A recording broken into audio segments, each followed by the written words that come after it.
Malaysian food is definitely better than Singapore food. His attitude was the one that caused the breakup. I definitely think that Harley was such a controlling wife, that's why her husband left her.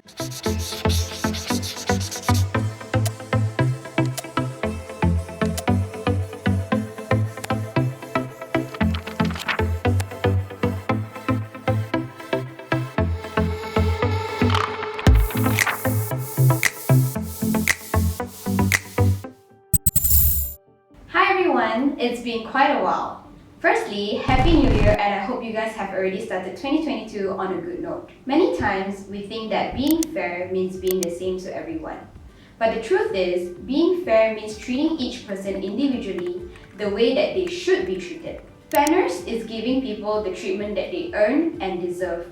And fairness is not treating everyone alike. Now, I'm going to share with you 3 useful tips on how to be less biased and treat everybody fairly. The first tip is to always try to put yourself in another person's shoe. You never know what another person is going through. Your colleague that has not been replying emails on time, being late to work, not completing tasks, may be facing some struggles at home that you may not know of. Or your friend that is always out drinking and partying may not feel safe going home. You really never know. Same goes for all those who always look cheerful and full of energy. We need to stop judging people from their looks. Everyone has their own personal life outside of work, and each of your friends have their own personal problems too. Just because they don't share it with you or cry it out loud doesn't mean that they are living their best life. So, try putting ourselves into what-if situations and think of some of the reasons why your friend or your colleague may be behaving this way.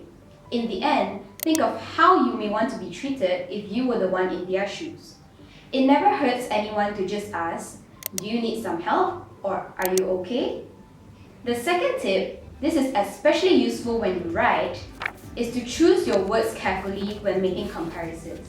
Have you ever come across a situation where you describe someone as normal and then you realize that whoever falls out of the normal circle is now abnormal? But that was never your intention. It is as simple as that. Another example is such as Phoebe, who is better than Joel, shared her food with her friends. Rather, if you wrote it as Phoebe shared her food with her friends, which Joel did not. Now, the second sentence is left up to the audience to decide, while the first is a very biased sentence towards Phoebe. So choose your words wisely. Thirdly, know your facts before reacting or commenting. Or better yet, you do not need to comment if there's no need for you to. Especially in the current world where information seems to be unending, we tend to be quick in commenting and sharing our views on all the trending topics, especially on our social media. But how often do you know the full story before commenting, or are you just following the trend? Being a responsible human being in society means knowing your facts before judging. Do your due diligence, read up, do your research if you really need to give an opinion on something.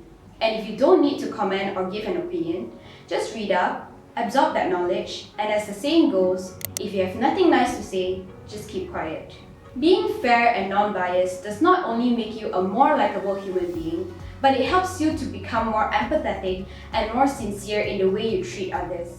I dare not say that I'm a 100% fair and square person in life, but if there were a little more kindness and fairness in the world, this world would be a much better place to live in. Don't you agree? So let's recap. Number 1, always try to put yourself in another person's shoe. Number 2, choose your words carefully when making comparisons. And number 3, know your facts before reacting or commenting. Spread a little kindness today, and here's to an InControl 2022. The first step to being in control is by reading our InControl book, which is now available worldwide. This book consists of 1 core, 3 cornerstones, 12 pillars, and 90 actionable hacks which you can use to be in control of your life and career. So, get it now!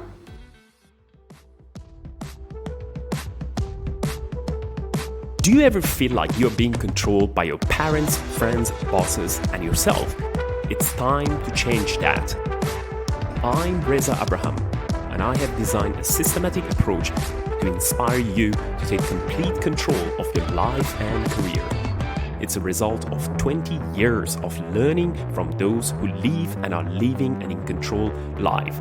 So the question is, are you ready to be in control?